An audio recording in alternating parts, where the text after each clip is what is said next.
అబ్బా మాకు ఈ ఫ్రీ బస్సులు వచ్చి మస్తు పురుసద్గుందబ్బా. లేకపోతేనా ఆ క్యాబులు బుక్ చేసుకొని దానికోసం ఎదురు చూడలేక ఆ ఛార్జీలు కట్టలేక నెత్తి నొప్పి ఉంటుండే. వచ్చిన జీతం రాన్ ఫోన్ ఖర్చులకే అన్నట్లు అయిపోతుండే కథ.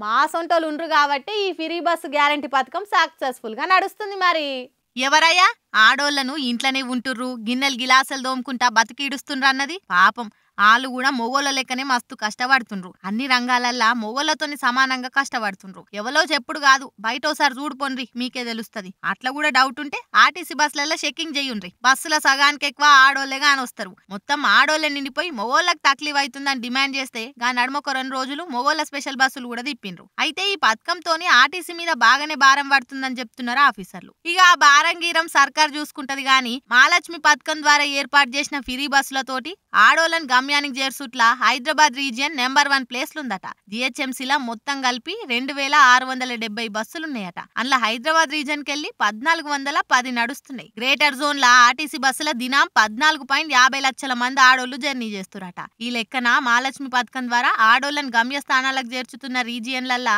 హైదరాబాద్ రీజియన్ టాప్ పొజిషన్లుండి రికార్డు కొట్టిందని అంటున్నారు ఆఫీసర్లు. ఇగో ఇట్లుంటది మళ్ళా హైదరాబాద్తోని ముచ్చటంటే.